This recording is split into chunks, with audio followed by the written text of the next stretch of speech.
Setelah video aksinya viral di media sosial dan diburu polisi, pengemudi mobil mewah yang merusak motor pengemudi ojek online di Jalan RC Veteran Bintaro akhirnya menyerahkan diri ke Polsek Pesanggerahan.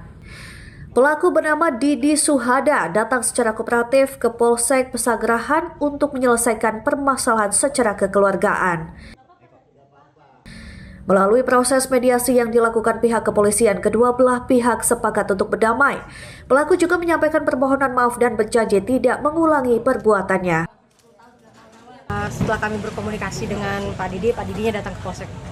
Oh, berarti menjarahkan diri sendiri ya dan dilakukan mediasi. mediasi. Beliau tergugah hatinya untuk bisa menyelesaikan masalah ini secara baik-baik. Juga melihat bahwa ini kan kedua belah pihak bersepakat untuk berdamai.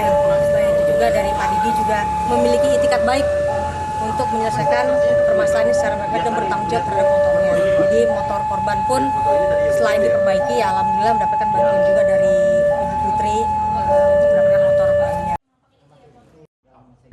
Selain berdamai, korban juga mendapatkan motor pengganti melalui layanan aduan masyarakat Lapor PAN. Motor tersebut diberikan agar korban dapat kembali bekerja dan memenuhi kebutuhan keluarganya. Sebagai korban, insya Allah, alhamdulillah saya baik-baik saja, cuma aja. Dan saya mengucapkan berterima kasih kepada Polsek Pesanggerahan yang telah membantu saya dari pagi sampai malam ini. Alhamdulillah saya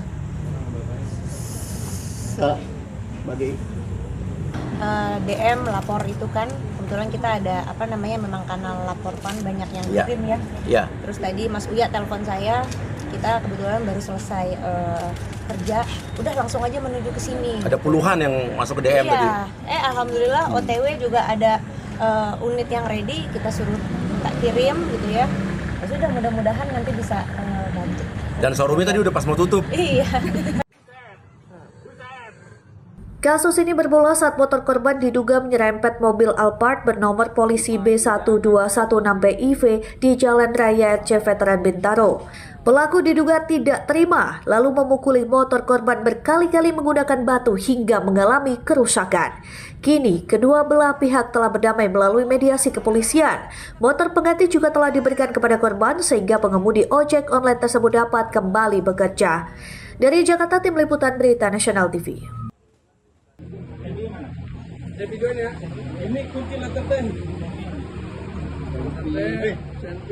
Penangkapan Agus Setiawan dan Ahmad Saleh dilakukan setelah petugas melakukan penyelidikan dan pembuntutan.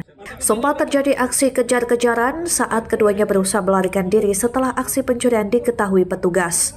Saat dilakukan penggeledahan, petugas menemukan satu pucuk senjata api rakitan jenis pistol beserta 5 butir peluru. Senjata tersebut dikuasai Agus Setiawan yang berperan sebagai joki. Sementara Ahmad Saleh berperan sebagai pemetik atau eksekutor pencurian sepeda motor. Satu pelaku lain yang berperan sebagai pengawas masih dalam pengejaran petugas. Selain senjata api dan peluru, polisi menyita satu unit sepeda motor, kunci letter T dan magnet. Sindikat ini disebut tak segan menggunakan senjata api apabila korban melakukan perlawanan. Kasat Reskrim Polres Metro Tangerang Kota KBP Parik Hesit mengatakan sindikat curanmor bersenpi ini telah beraksi 4 kali. 3 aksi terjadi di Kota Tangerang sementara satu lainnya di Jakarta Barat. Masih menangkap 2 orang tersangka pelaku curanmor bersenpi lintas provinsi. Satu tersangka berinisial AG ini yang berperan sebagai joki sekaligus yang memegang senjata api rakitan. Kemudian satu tersangka AS yang berperan sebagai pemetik, eksekutor yang mengambil sepeda motor. 2 berhasil kami tangkap, sedangkan satu lagi inisial S berperan sebagai pemantau dan pengawas melarikan diri saat ini sedang dalam pengejaran. Untuk keduanya, tersangka AG dan AS ini saat ini kami lakukan proses penyidikan dan ditahan di rumah tahanan Polres Metro Tangerang Kota. Sepeda motor hasil curian kemudian dijual kepada penadah yang saat ini masih dalam pengejaran. Dari setiap penjualan, masing-masing tersangka disebut mendapat bagian sekitar Rp1 juta. Kedua tersangka merupakan residivis kasus serupa. Kini keduanya telah ditahan di rutan Polres Metro Tangerang Kota untuk menjalani proses penyidikan lebih lanjut. Atas perbuatannya, kedua tersangka dijerat pasal 306 dan 477 KUHP terkait kepemilikan senjata api dan pencurian. Keduanya terancam hukuman maksimal 15 tahun penjara. Dari Tangerang, Banten, Muja Platu Merisa, Berita Nasional TV.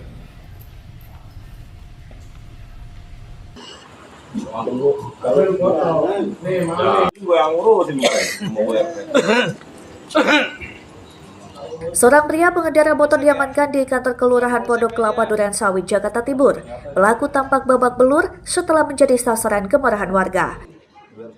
Peristiwa ini bermula saat korban selesai makan di sebuah warung nasi goreng.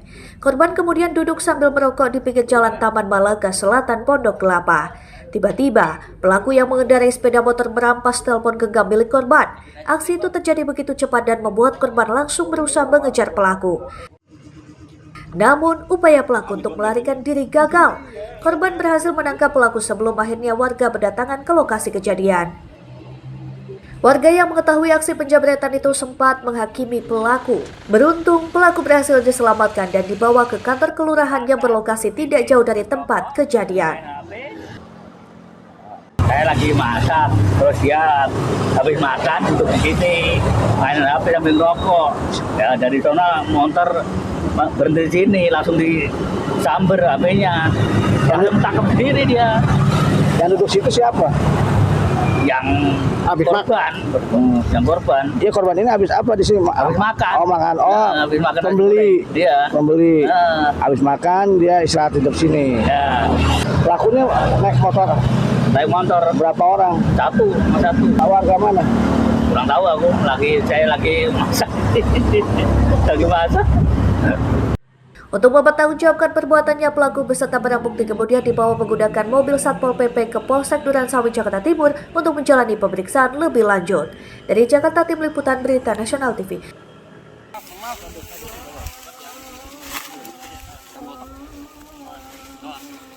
Petugas gabungan mengevakuasi sesosok jasad laki-laki dari lereng Bukit Keroya, Kecamatan Purwakarta, Kota Cilegon, Banten. Kondisi jasad yang sudah membusuk dan nyaris menjadi tulang belulang menarik perhatian warga sekitar. Korban teridentifikasi sebagai lansia berinisial SH berusia 67 tahun. Sebelumnya, korban dilaporkan hilang oleh keluarganya sejak 6 Juli 2026. Menurut keluarga, korban meninggalkan rumah dalam kondisi pikun. Pencarian sempat dilakukan namun tidak membuahkan hasil selama lebih dari 1 bulan. Jasad korban akhirnya ditemukan oleh seorang pencari rumput. Petugas yang datang ke lokasi sempat mengalami kendala saat proses evakuasi karena medan yang curam dan sulit dilalui. Seorang pencari rumput, tapi di hari ini memang sengaja mencari. Dari lihat bajunya, terus juga pokoknya kondisi fisiknya juga dari apa? Ciri-cirinya, ciri-ciri bajunya sudah jelas, sama kainnya lah gitu, sudah jelas. Setelah berhasil dievakuasi, jenazah korban dibawa ke RSUD Kota Cilegon untuk keperluan medis sebelum diserahkan kepada pihak keluarga untuk dimakamkan. Kita evakuasi menggunakan tandu, terus setelah itu kita pakai kantong jenazah. Kita evakuasi tadi medannya lumayan cukup sulit karena posisi dia berada di atas bukit si korban itu. Kondisi jenazah waktu ditemukan seperti apa nih? Untuk kondisi jenazah karena dia ditemukan di hari ke-40 ya, hari ke-42 itu kondisinya sudah tinggal tulang. Hingga kini, pihak kepolisian belum memberikan keterangan resmi terkait penemuan jasad di lereng Bukit Keroya tersebut. Dari Cilegon, Banten, Tim Liputan Berita Nasional TV.